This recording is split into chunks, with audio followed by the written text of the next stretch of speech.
I want to invite every one of you today to stay awake. I don't want to forget anymore. I don't want one moment to pass in life where we forget. And something occurs on the journey where we slip into forgetfulness. The fullness of life, the challenges of life move through us, and we have moments of forgetfulness, and we forget how powerful we are till we hear you sing. And then we remember again. But we have the opportunity to be in that space as angels singing every moment of our day if we just open the door and stay in remembrance. So my ask is today that as she just opened your heart, to keep it blown open. That can it be safe right in this room for us to be absolutely open and available to go, it's open. And I'm going to remember. Yep. Yes. That's freedom. Yes. So I want to read you some quotes about freedom. Since we have Angel's quote, now I'm going to move on to these as well. Oso says, true freedom is always spiritual. It has something to do with your innermost being, which cannot be chained, handcuffed, or put into jail.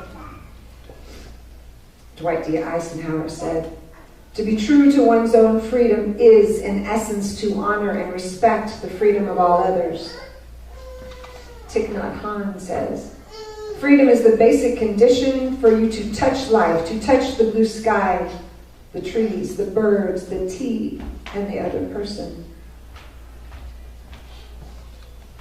John F. Kennedy said, the best road to progress is freedom's road.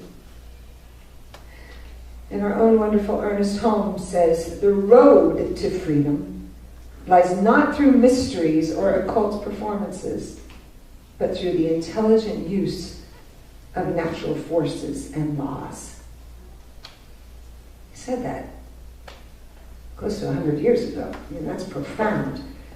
Through the intelligent use of natural forces and laws. What did he mean by that? Through the intelligent use. He didn't say by just happenstance, but he's aiming at through the intelligent use of laws that are in motion, that have been in motion for billions of years. This isn't new information. It's us staying awake to live it. These laws that have been in place are absolutely open and available to remind us that we are free. We came in free. The second we took our first breath in this body, we were free. And then we started to forget. And we started to see the limitations that appear in life, the circumstantial evidence, and then we forget until we remember again. But those laws are always in place. There's a wonderful gift here, is that the path to freedom is through that truth. The path to freedom is through us living in our spiritual practices so clearly that we never forget again. Because when we're tuned in to our spiritual truth, our spiritual nature, which is the order of who we are, we're blown open and wide and available to remember. That's our charge each day. May I remember who I am this day and act from that place in my center. May I move forward and greet people in love. May I be open and receptive to forgive and begin again over and over and over again. Because that keeps us awake. But these wonderful laws that have always been in place, that we live in a responsive universe. I give love, I'm going to receive love. It responds to us. So when we have the call for freedom, and the world is responding to us, and it occurs in our lives. So what does that mean? Your most important job is to stay awake and in that divine channel of spiritual wisdom. It's always there.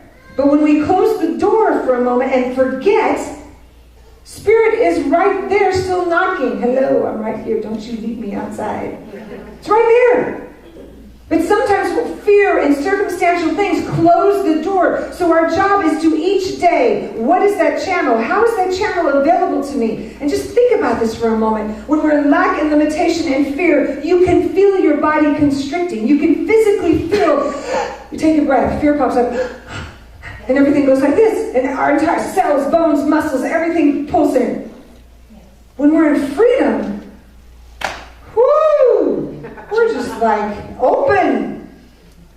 And we get to remember that it's safe to be there, that it's safe to be open. So that takes a practice. That is a willingness to know, you know what? God's got me no matter what. It's right here within me in every single moment so that it can be safe, that your job is to keep this channel available and open. client of mine this week was caught. A lot of people have been caught lately. Anyone else been caught a lot the last few weeks? There's been some energy of just like, whew, getting caught. And she said to me, this was the funniest part. She was working through FaceTime because she's far away, and if I told you how long it took me to get her plugged in FaceTime so I could see her, the right person, because I really am stretching in technology, that was what was hysterical. By the time I prayed her in, she was cracking up laughing like, okay, are you there yet? Are you there? I'm like, okay, I'm here, I see you. This is a success. The first one was, why were you on the phone and you're supposed to be here? She just can't answer on your computer. Oh, I got it. Okay, let me go right to this. I'm stretching in freedom and technology. And as she gets there, she says to me, something was going on in her life that I said, yes, but just if you're going down this path, remember this. Oh, it's something to do with self-care. And I said, you must plug in. How are you going to rejuvenate yourself? What is your pathway to connect again? And she started crying. She goes, I don't remember. She said, I can't remember what charges me. She goes, but I'm out of joy. There's nothing left anymore. I'm exhausted. And I looked at her and I go, but the good news is your DNA has not forgotten. It's in your DNA. You don't have to search for it. When we forget, how do we find joy? When we forget, where is it at? I can't remember what is going on in my life. Our opportunity is right in the middle of it to lean into that presence like we were in meditation and to just open the channel. That the constrictive energy may be like this. Our job is to go straight to prayer, straight to meditation, be available to say, whoa, the presence is right here, even when it's not looking so pretty. Especially when it's not looking so pretty.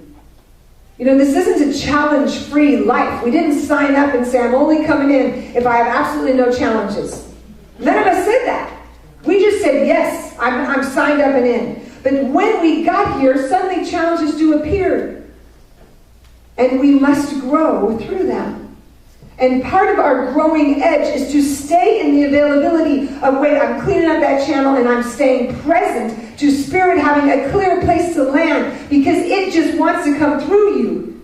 And it'll keep knocking and it'll keep being present for your yes to get bigger. So every day when those challenges appear, we get to remember, wait, it's in my DNA. It's right here. It's right here. I don't have to search outside. I get to be right here. How many of you this week were able to meditate? Brilliant. How many of you this week were you able to meditate every single day? Brilliant. How many of you this week were able to get on Facebook every single day? Come on, tell the truth. Tell the truth.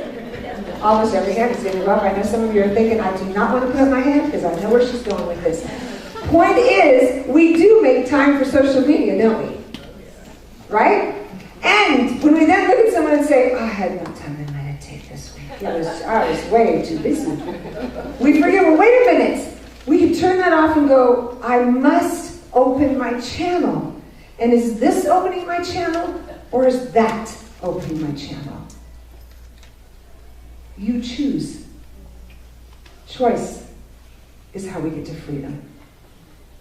There's a part of when we choose it, we must be willing to let go. We have to clean house constantly cleaning house, mental cleaning house. Where is your consciousness? If you don't clean house on a regular basis, what's going to happen? Are you going to be able to remember who you are? Are you going to remember that you are a spiritual being that's here to create everything you wish to create? No, because you're going to have a cluttered house. So that means your let go is part of the path to freedom. Because if you don't let go, you're carrying a whole bunch of bags with you that's going to get really, really heavy. And that's not going to be the place of freedom. Again, the weight of the journey takes on too much. 2 weeks ago, we had a beautiful retreat at the sanctuary. And we went through a process that was intense, but a really beautiful process of let go. And I witnessed these beautiful women really seeking and finding the pieces of their soul that they'd still been holding on to that were keeping them stuck. Just old beliefs, old generational things that they did not need to carry anymore, but they didn't even know they were there until we kept talking about it, digging deeper. We're like in a big archaeological dig. And when they did find them, and their ahas were lifted, then they made a conscious choice under the moon to let them go. They did not need to carry them forward. But if we don't even know they're there, if we don't search them out and wonder, get curious about your patterns. Seek, what is that I keep doing? Ask yourself when somebody says to you, what, do you really mean that? When you said, oh, I could have died when that happened, or oh, this could have occurred, nothing good ever happens to me. When people say things like that, and they're in my office, I do preface it when they're in my office, I will say, I'm sorry, I cannot agree with you. And I've had clients look at me like, what? I go, if I agree with you, I'm agreeing to keep you stuck. I can't. I cannot agree with the client who's sitting in front of me only speaking of their limitation. Do we get to seek under it and I get to ask them questions? Where did that come from? What's going on? Let's get deeper to uproot it. And if they look at me and say, don't you agree with me? This is why I'm stuck. I can say, I understand you. I hear you. But if I agree that that limitation is who you are, then I'm not being of service to you. We aren't of service to each other when we agree with your own limitations. Our job is to bust through every limitation we have. We're here to bust through it, and I want to be with people who bust me on my own limitations as I help them through theirs with love. But when we look at each other and say, God, I love you so much, and if I agree to that, then I'm agreeing for you to stay small. None of us want to stay small. We want to grow and evolve. We are always evolving. And if we don't stretch, then how are we going to evolve through this? There's a quote that I will say almost in every wedding. I write the sermons separately for each couple that comes to me. But there's one quote that I ask that this goes in my service because it's important to me. And I heard it years ago from a wonderful spiritual teacher, Terry Cole Whitaker. Does anyone remember Terry Cole Whitaker? I may have told you this quote before, but I love this quote when she says, in the presence of a true friend, you fall in love with yourself. Say it, yeah. Absolutely. I'll say that 100 times because I think it's so important, and thank you for saying that. In the presence of a true friend, you fall in love with yourself. That's right.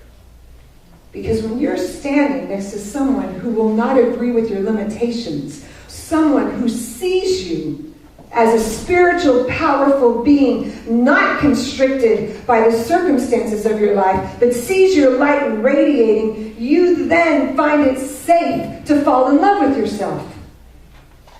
Think about that. When someone is standing there and they love you so much that you see yourself rightly, because they're reflecting it back to you how much they love you, you can't keep carrying the weight of, I'm not enough. Because they're looking at you going, oh, you are so much more than enough. That's who we get to walk with. That's who I know that each and every one of you get to do for each other. That's why we show up on Sundays. Thank you all for being here today. Makes me so happy. But isn't it true? We come here so that when you see each other, you see spirit reflecting right back at you. That you look at each other and say, I know who you are.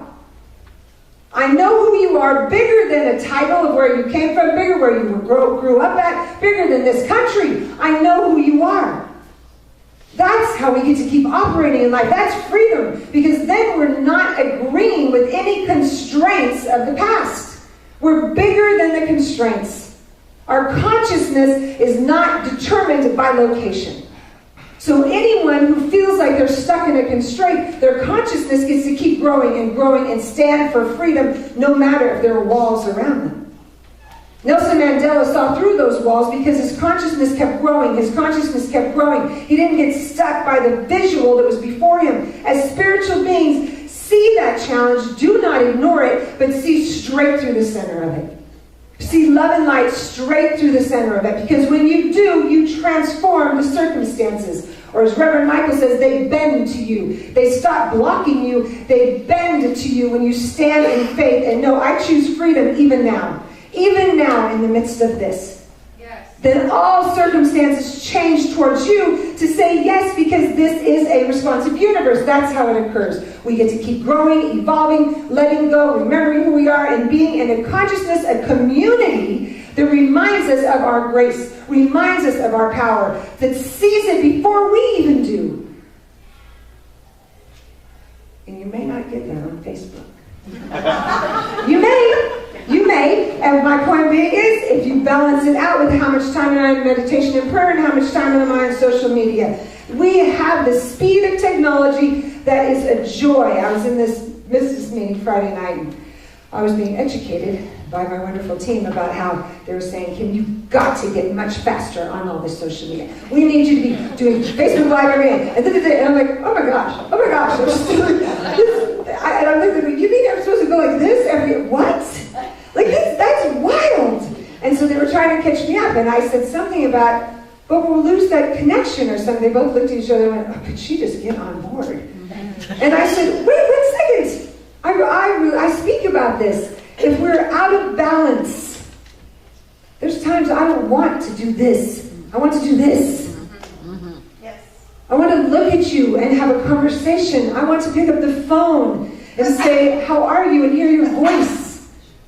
Because if it were out of balance in this wonderful world that's giving us the gift of technology, all faster than light, then it is our responsibility to keep the channel open. This is how we keep the channel open. I must be balanced and responsible to do my practice every day so that I don't get caught in this. I get lifted, but not caught. Do you feel the difference?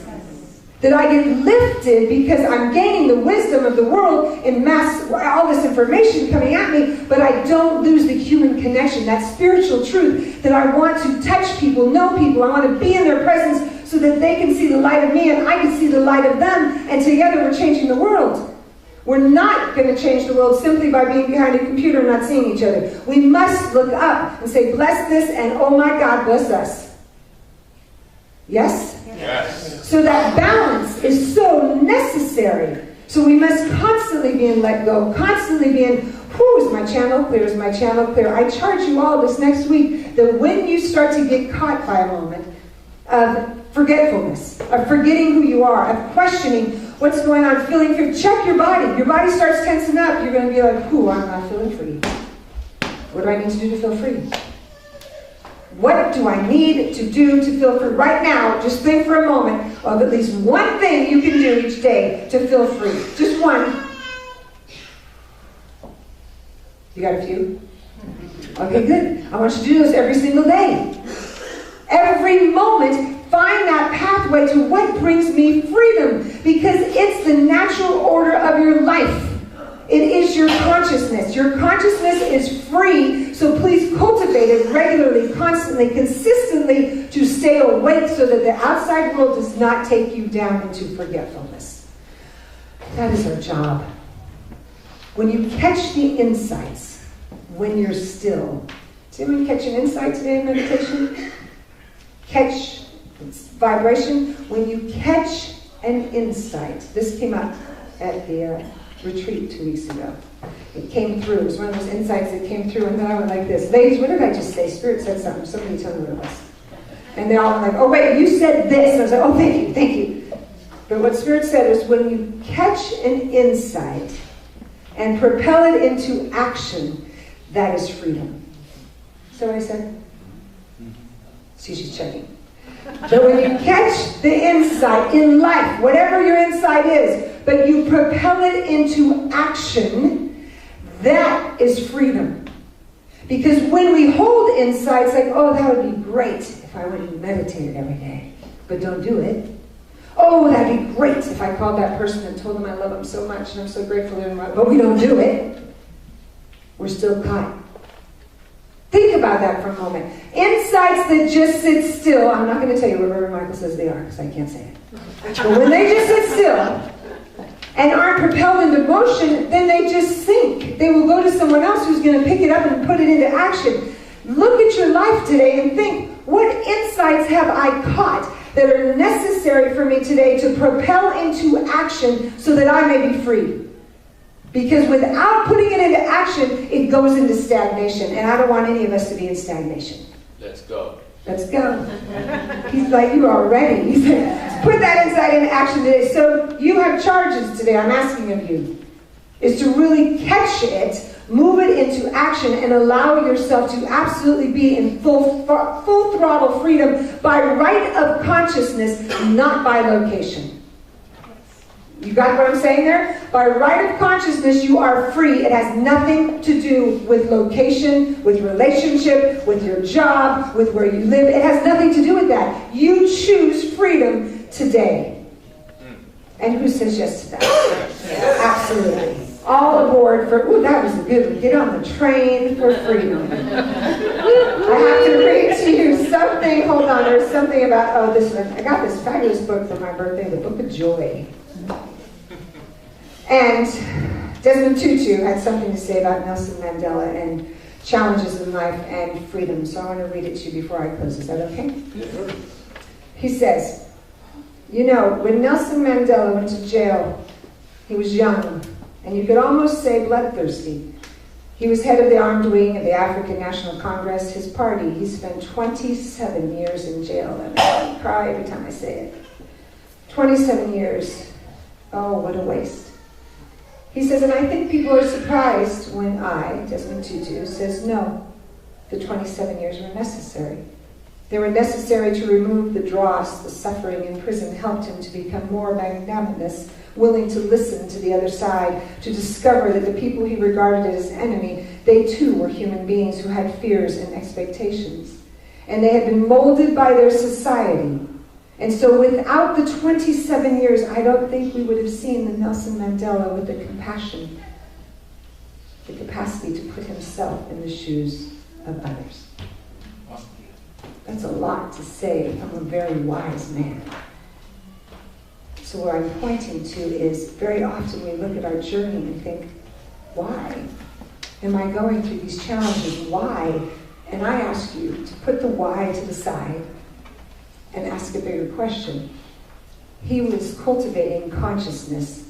Do we wish he wasn't there? You bet.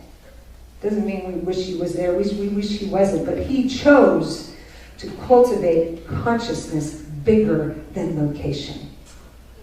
We all have that opportunity in our lives every single day, every conversation. We have the opportunity to choose. Our consciousness is free, and it is not limited by anything. So I ask you this day to stand in your freedom boldly, everywhere, untethered, just like Spirit shines through you, unlimited. There is no stop to it. You are unlimited, powerful beings that all you get to do is keep the channel open and keep your light shining so brightly that freedom reigns true, not just for us, but for the entire world. That's what we signed up for.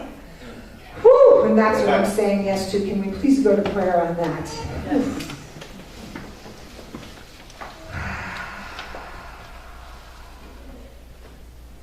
How good it is to be so present in life that we are just breathing together, living together, knowing together, that the consciousness within this space, through all of everywhere, that these words are being heard, that the consciousness is landing, that there is spiritual wisdom right here, right now, fully amplified.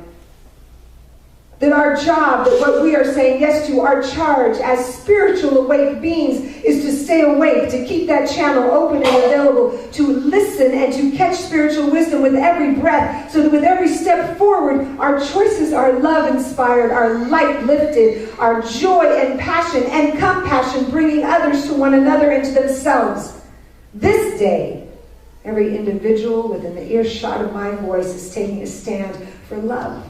Taking a stand to be so loving for the ones we walk with, that we hold a safe zone for them to love themselves purely in our presence. For judgment is dropped, our let go is dropped, we've cleaned house, and we are available to just choose freedom by the light of our consciousness. I bless the center, I bless everyone in this room with these thoughts, connections, love with one another, to lift them out unto their lives, remembering who they are, and that their ability to choose to stay awake and be free is just a breath within. And for this, I give abundant thanks. Abundant thanks. I bless Soul Center. I bless us all. I bless the world. And I release this word with free flowing love as together we say, and so it is. Amen. Amen. Amen. Thank you. Thank you.